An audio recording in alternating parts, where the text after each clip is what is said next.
अध्यक्ष जी, उत्तर प्रदेश की विभिन्न बोलियों को, भोजपुरी, अवधी, ब्रज और बुंदेलखंडी को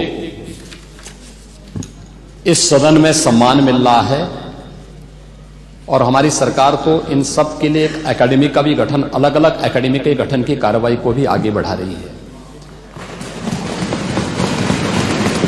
ये सभी हिंदी की उपभाषाएं हैं, यानी हिंदी की बेटियां हैं। भाषा की समृद्धि के आधार हैं और हमें इसका स्वागत करना चाहिए। ये सदन साहित्य केवल विशुद्ध साहित्यिक और व्याकरण से के विद्वानों की नहीं है, आम जन का प्रतिनिधित्व करने वाले माननीय सदस्य समाज के विभिन्न तबके से आए हैं। अंतिम पायदान पर बैठे हुए व्यक्ति की आवाज को भी इस सदन में मुखरता मिले, इसके लिए अगर किसी को हिंदी में वह धारा प्रवाह नहीं बोल सकता तो उसको भोजपुरी में भी अपनी बात को रखने का अधिकार मिलना चाहिए, अवधी में, ब्रज में या बुंदेलखंडी में उसको रखने का अधिकार मिलना चाहिए। ये कौन सी बात हो गई कि भोजपुरी में ना बोले, अवधी में ना बोले, इसका विरोध अंग्रेजी का, बुंदेलखंडी में ना बोले और उर्दू की आप वकालत कर रहे हैं।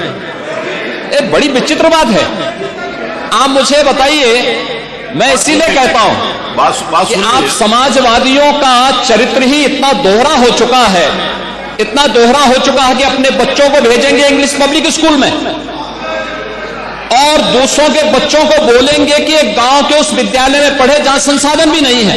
ये दोहरा आचरण और जाकी रही भावना जैसी प्रभु मोररी देखी तिन तैसी, यह तो आचरण आप लोगों का है।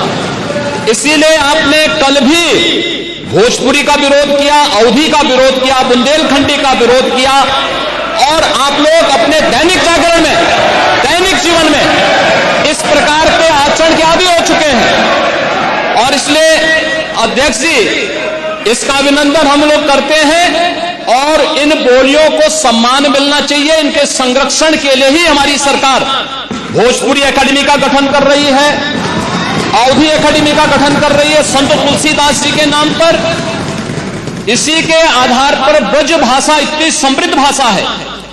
सूरदास जी ने अपनी सभी रचनाएं उसी भाषा में दी हैं। संत तुलसीदास जी ने अपनी कालजयी रचना रामचरितमानस, जो इस सदन में ही नहीं, उत्तर भारत के अंदर और भारत से प्रवासी हुए जितने भी ऐसे लोग हैं जो मॉरिशस में या दुनिया के फिजी में या दुनिया के किसी देश में गए, उनके संकट काल में रामचरितमानस ही तुलसीदास जी का अवधी भाषा में रचा गया, रामचरितमानस ही उनका सहारा बना था। और आज जब उसको सम्मान मिल रहा है तो आप उसका विरोध कर रहे हैं। बड़ी विचित्र सी स्थिति है। आप हर अच्छे कार्य का समाज, आज के यही ढोंग है आप लोगों का, यही ढोंग है। हर अच्छे कार्य का आप विरोध करेंगे, हर अच्छे कार्य का आप विरोध करेंगे। हर अच्छा कार्य जो प्रदेश के हित में है, देश के हित में है, आप उसका विरोध करेंगे।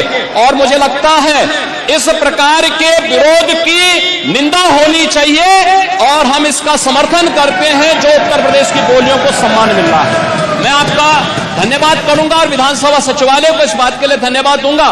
कल हम लोगों ने यहां पे इसका शुभारंभ किया, समाजवादी पार्टी ने उसका विरोध किया है और मुझे लगता है कि प्रोसीडिंग का हिस्सा होना चाहिए। इनको समाज के सामने एक्सपोज करना चाहिए। अपने बच्चों को ये लोग पढ़ाएंगे इंग्लिश स्कूलों में और दूसरे के बच्चे के लिए अगर वो सुविधा सरकार देना चाहते हो, कहते नहीं उर्दू पढ़ाओ इसको, यानी उसको मौलवी बनाना चाहते हैं, कठपुल्ला पर की ओर से इसको ले जाना चाहते हैं। ये नहीं चल सकता है।